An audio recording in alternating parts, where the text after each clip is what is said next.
we know we might not. This is all of us throughout the school year. We thank you for all the blessings we have received and the blessings we are yet to receive. Thank you for this gathering, for uniting the students and teachers. Bless this special occasion, the turnover ceremony of grade 6 and grade 5 students, so we may live up to our parents and teachers' expectations, and so we may be true children of God. Amen. Okay, good evening everyone. Good evening to the parents who are there.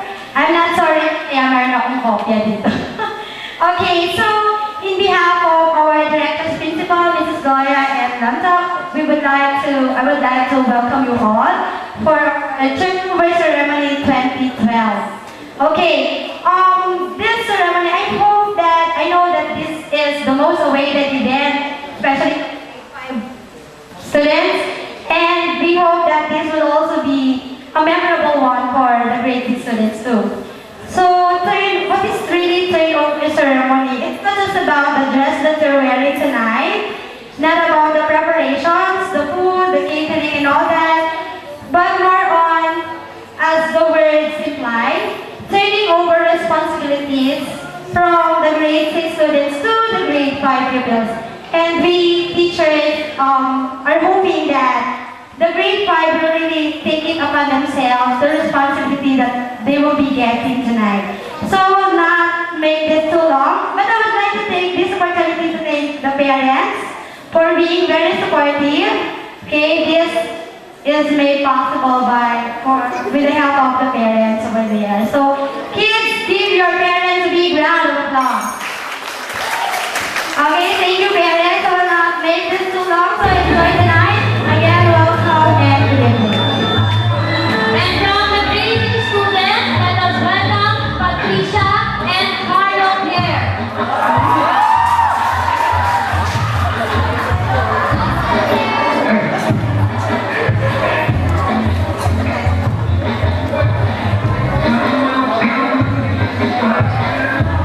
Alina and Ryan.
we're sailing through the sea to an island where we'll meet.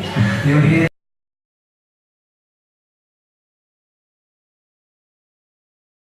Next to the school tree as it symbolizes the opening of new doors that will give opportunities to you take over our beloved alma mater. Joy in Learning School Incorporated as we embark in search of greater heights in our journey. May you be good examples to our younger brothers and sisters, the grades 4 and 5 classes. God bless you. In behalf of the Great Five Best, we take this day as we with the responsibility of being the next great class. We are also confident that you will succeed in life, for we have seen the good examples in you. May God always bless you and good luck.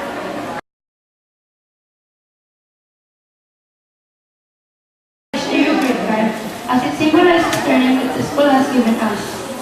We hope that you would continue to help our younger sisters and brothers to gain knowledge to be ready to face the world. We believe that you would share the things you have learned in school to our other schoolmates. Continue to enjoy the school as the school's name advocates. We take this book of knowledge and the responsibilities and obligations that are with it. Now that you are leaving Joy in Learning School, we hope that you always bear in your mind and in your heart what the school has given you for 6 years. The knowledge and skills that will help you as you enter high school is always there for all the students. not get tomorrow, let's do it tonight.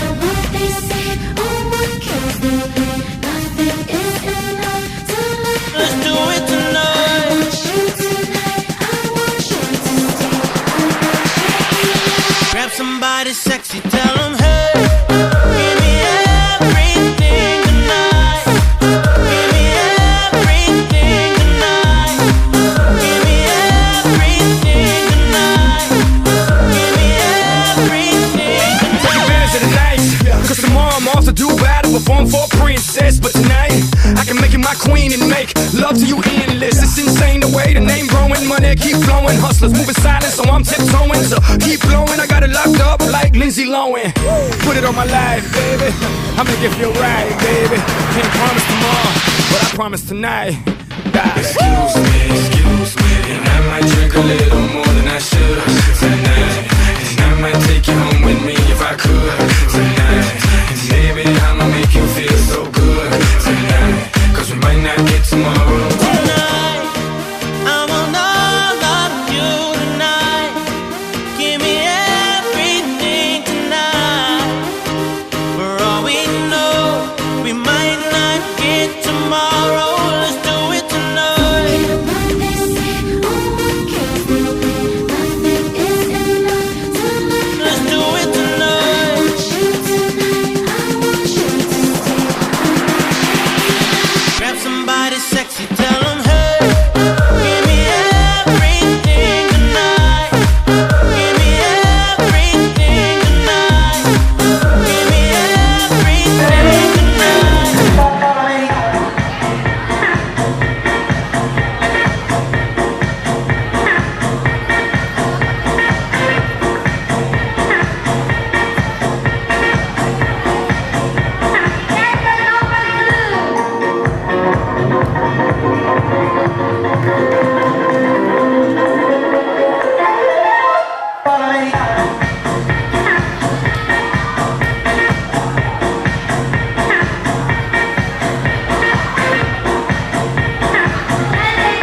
my main category, Gabby Gonzalez.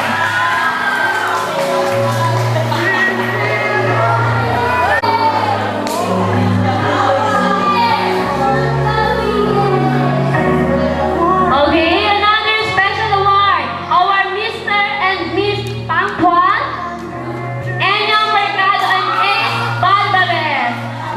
For your graduation next week. I just hope that you continue, strive your best, and good luck for your endeavors. Sana yung mga advices namin, yung mga napagalitan namin kayo that time, ng mahabang 10 months, hopefully, hindi nyo siya i-take as negative, take it positive, para sa inyo yun. Lahat ng ginawa namin, at lahat ng mga teachers, dahil mahal namin kayo, that's why we do all those things. Huwag niyong isipin na masungit ako, dahil masungit talaga ako. Pero, yun ay kapag makulit lang kayo. I just hope lahat ng natutunan nyo, hindi lang dahil gamitin sa computer, but you apply it in your everyday life. Gusto ko sana lumaki kayong mababait na bata, as well as masunod rin sa mga parents because they're very supportive. Hindi lahat ng bata siswerte nyo. Okay? So, this batch, wala akong masabi, lahat maganda, lahat guwapo. Kaya, I'm sure, siguro mga 5 years from now, mas malaki pa sila sa akin. So, wish you good luck, and God bless you all.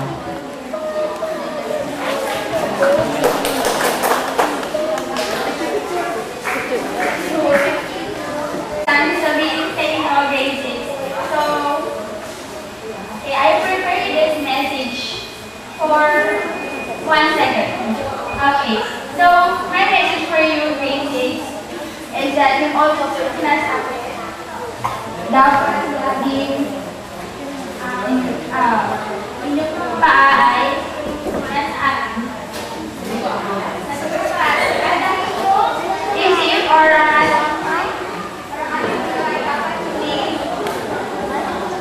Bakit naman mga kasi that should be our so hintay lang na ng basic sa meron akong special tip for the 3 students in grade 6. Hintay nila today na to, di ba, Ace? Okay. So, Ace, Carl, and Mariah. Okay, so Ace, Mariah ba tayo ba? Sorry. So, I want you to know that you're my, yes. To Ace, I really admire your characteristics. I really admire Ace. During the examination, I am disappointed.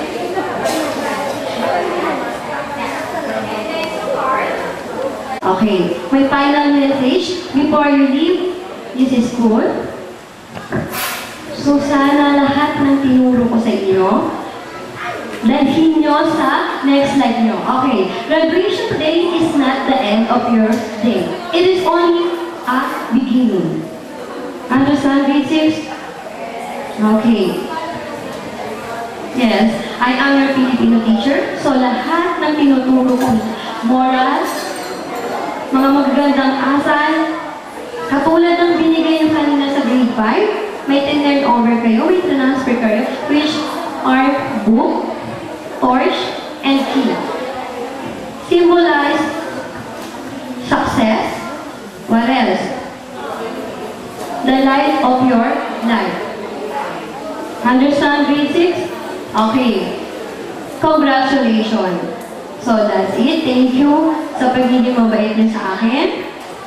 Maliban kay Ryan, apple of the eye kay Teacher Ann, ganun din sa akin. But Ryan, I know na meron ka pang pagbabago kahit ganun ka kakulit. Gwapo ka naman. Okay.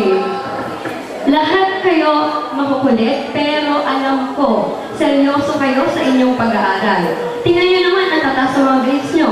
Right, grade 6? Okay. So, thank you. And once again, good evening. Thank you, Teacher Kat.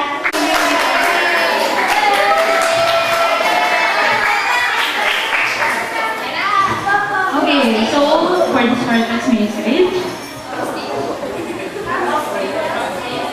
Okay, so sabi ko lang sa inyo, yung mga isip bata, mag-mature na, ha? So kaya, ano kayo? Okay. Good luck sa mga tatahakit sa susunod. Yung mga hindi nakaabot as honors, sana next year, makahabol naman. And I think, huwag kayong magkakalimutan kahit na maghiwalay na kayo. Kasi hindi naman lahat dito again, right? And,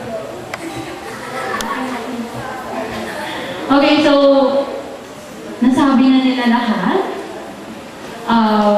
So, thank you, Julian, sa pakikinig. Okay, so, good luck for all of you grade 6. I love you all. Thank you, Teacher Tina. May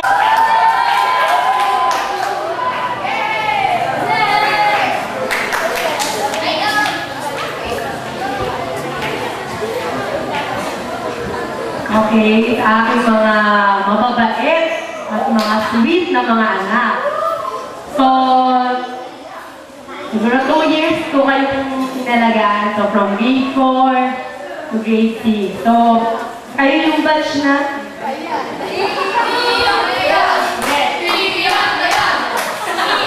Okay, so yung pong batch na yan ang hindi masyadong nagpasakit ng aking mga ulo. Yan. Kasi, ano sila meron silang pagkakaisa. Pag sinabi ko sa isa, sabihin mo sa lahat sila sumusunod. So, hindi sila yung, bakit ako susunod sa'yo? Ano, bakit ka? Pero mabait yan lahat. Tapos, wala pang masyadong problema sa classroom. Kahit absent ako, hindi nagiging problem na. Teacher Ernie, ng grade 6 mo, mas pasaway. Kasi sila mismo, alam nila kung anong dapat nilang gawin. Diba? So, ito din po yung first time ko magpapagraduate ng mga grade 6. So, sad naman po ako kasi magkakahiwa-hiwalay na sila. Pero at least, alam ko, mas marami pang darating para sa kanila na mas magaganda. Kasi magagaling kong batch na to eh. Tsaka mababait yung mga yan. Yun lang. Alam niyo lang lahat. Namimiss ko kayo lahat. nakalipas na ang 2 dekada at may mga bagong buhay na ang dating grade 6 batch 2011 to 2012. Naisipan kong mamasyal. May nakita isang pamilyar na tao. Tama, si Ace nga iyon, ang Victoria ng klase namin noon, na bumaba sa isang magarang kotse at nilapitan ko. Aba, nagtatrabaho na si Ace bilang businessman. May sarili ng negosyo here and abroad. Dati-rati sa school, nagtitinda mga pagkain. Ngayon, kanya na itong mall. Sa aming paglalakad, may nakasalubong si Hannah, isa na ngayong business manager. Ang bilis ng panahon. Ito sila, mga bigati na. Habang kami nag-uusap sa loob ng isa sa mga restaurant, dito sa loob ng mall ay may pumasok. At siya ay si Justine, isa na ngayong manga artist. Akala ko kapangalan lang niya ang hinahangaan kong artist. Hindi pala. Kaya nagpa-autograph agad ako sa kanya na dati ay nagdodrawing lamang sa kanyang notebook. May naitayo na din siyang kumpanya na nagngangalang Anime Rocks, kung saan punong-puno ng panibagong comic strips ang anime show na sikat, pati sa ibang bansa. Katulad ng Shara, Aeon, Bagong Bonnet, Pink Innocent at iba pang anime stories. Niyaya ko sila mag-lunch kami sa isang sikat na restaurant na nangangalang Super Appetizers. Madalas itong pinupuntahan na pinagkakainin ng mga tao. Matagal ko nang gusto ay puntahan ito dahil magaling daw magluto ang chef dito. Sumama sila dahil para na rin ipagdiwang ang aming magkikita ulit. Pagpasok namin ay hindi na kami makakurap dahil ang chef pala nila ay si Jaren. Isa siyang tahimik na estudyante noon at ngayon ay isa ng magaling na chef. Nakipag-usap sila sa kanya at nakita nila si JD na lumabas sa isang kwarto. Isa na rin siyang businessman at kanya ng ang restaurant na ito. Si Alina naman ay ang business manager niya. Nakakamangha na kahit may mga trabaho na sariling buhay ay magkakasama pa rin silang magkakaibigan. Noon sila ay madalas magkakasama at hindi nag-iiwanan. Kami nagtatawanan dahil binabalikan namin ang kalokohan noong 2012 nang biglang magkagulo at magsigawan ng mga tao dahil ang sikat na singer na si Cherry ay dumating. Sabi ko na nga ba magiging sikat na singer siya dahil noon pa man ay mahilig na itong kumanta. Siya ang bilitera tuwing may presentasyon sa subject ng music. Nakita niya kami na tuwan-tuwa, lumapit. Lalo nag-ingay ang mga tao dahil sa mga kumabase sa limousine.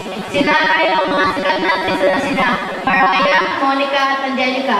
At may pinagbibidahan silang teleserye at ang pamagat nito ay sa akin ka lamang. At sabi ng kanilang direktor ay kailangan nila ng isang magandang restaurant para sa kanilang shooting. Bago nila simulan ng kanilang mga proyekto, nakipagkwentuhan muna sila sa amin. Grabe! Noon, bida sila sa ating mga roleplay at pamatay ang mga kanilang binabanggit. Ibang klase, bongga na ang kanilang mga damit, itsura at hairstyle. Gabi na nang kami magkahiwa-hiwalay at nagplano kami na magkikita muli sa susunod na buwan. Ako ay masayang bumalik na ng bahay. May nabasa akong isang imbitasyon na magbakasyon sa Italy. Galing pala sa pinsan ko. Pinagbigyan ko siya at bukas kami aalis.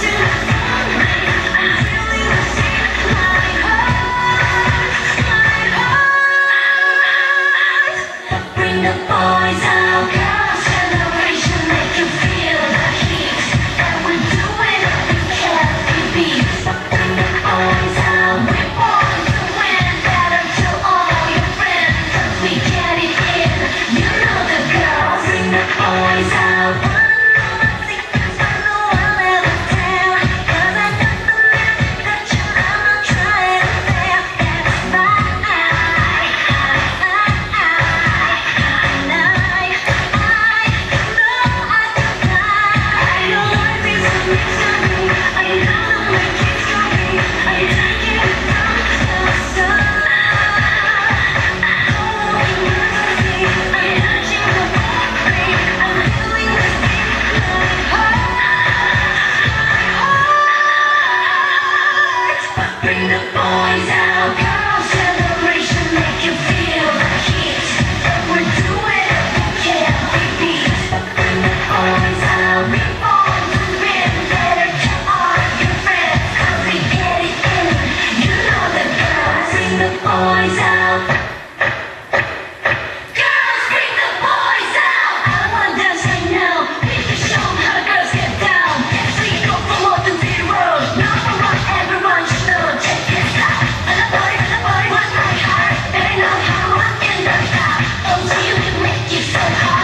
Yeah, right, picture that with a Kodak. Or better yet, go to Times Square, take a picture of me with a Kodak. Took my life from negative to positive, I just want y'all to know that. And tonight, let's enjoy life. Pitbull, Naya, Neo, that's right.